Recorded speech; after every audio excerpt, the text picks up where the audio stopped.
4 years before we got The Incredibles, Disney Channel introduced us to another family that has superpowers, the Marshalls.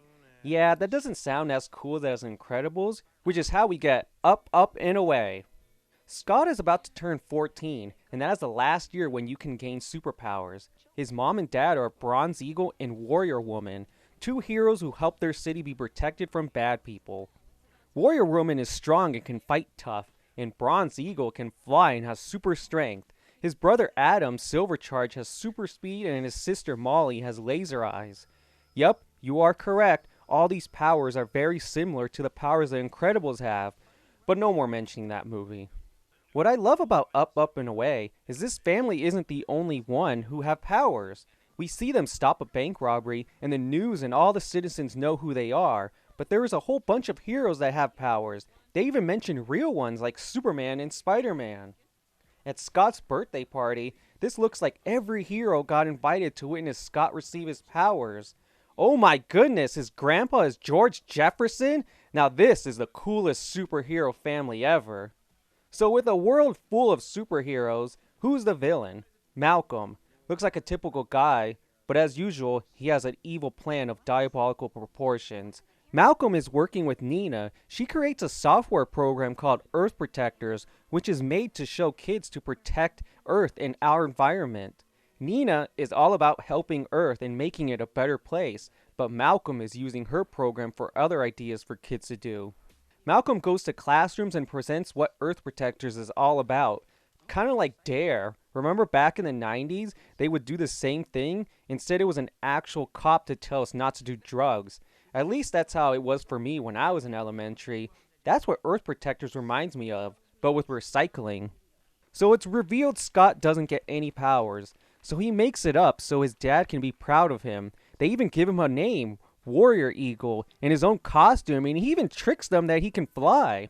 Okay, now the super strength with the door I can accept, but throwing the ball at a tree, that's pushing it. I don't even think a little kid would fall for that. Well, Molly sure doesn't, so I guess I was kinda right.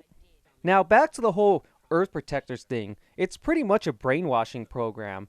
Malcolm tested on adults, but it doesn't work too well. It only works on kids because Nina made it that way. I find these villains very interesting. They could have just been very generic, but there's more to them. Using screens to hypnotize children is something that would happen today, but with smartphones, with how kids are on tablets and phone screens all the time. Even though Malcolm is bad, you gotta admit, he was ahead of his time on evil ways to control people. Malcolm is the one that is the true evil guy, but Nina at first seems just as bad, but then we find out later that she has good intentions, just not in a well-executed way, which got her manipulated by Malcolm. She cares so much about protecting Earth to the point that she wanted to mind control kids to save our environment, which sounds bad, but in a way makes sense. It's obvious not every kid will care about recycling and going green, so Nina will go as far as to work with Malcolm, which he tricks her to think he cares about saving Earth, but he just wants to use it for stealing and stopping the Marshalls. So for me, it's hard to say if she is bad, since mind controlling someone is never the answer. Now, with most superheroes, they got their weaknesses, and the Marshalls are no exception. Foil is their worst enemy to the point where if they come close in contact, they start to get weaker and get very cautious.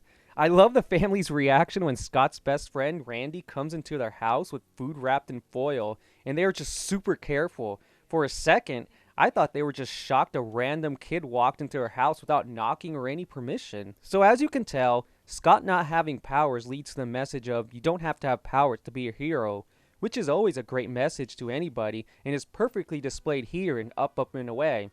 Scott figures out other ways to stop Malcolm and save his family in the end.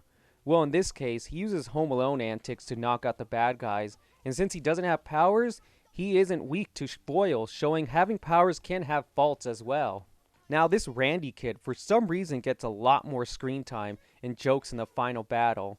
Throughout the movie, he plays a great best friend role and has funny lines and is cool to Scott, but towards the final act, he just gets kind of annoying from out of nowhere. My only guess is, since this is a Disney Channel movie, they didn't want to put too much focus on fighting, so he just says a lot of jokes to maybe soften the mood? Earlier with the bank robbery scene, we see Warrior Woman and Bronze Eagle taking care of bad guys, but they are just casually talking to each other, making the scene funny instead of intense, which works well since it shows just how accomplished and experienced they are as heroes, that something like a bank robbery is easy for them to take care of. It works well, but just at the end, I don't know, maybe the movie felt Randy didn't have that much screen time, so he was used as comic relief. But to me, he could have had maybe some better material, but to be fair, you can see he was trying his best. So in the end, we learn Scott doesn't get powers and learns he can be a hero without any. This message is one of the reasons why Up, Up, and Away always is one of the DCOMs that comes to mind. Not only is it a great Disney Channel movie and filled with lots of fun, it also teaches us that anybody can be a hero as long as you have good intentions on helping others and always being true to yourself. We also learn that gaining kids' attention in class will always impress the teacher. I would love to know your secret. I can't even get them to hand in their homework. Good job. Thank you. Oh, he definitely was checking Miss Parker out, thinking if he should ask her out on a date later.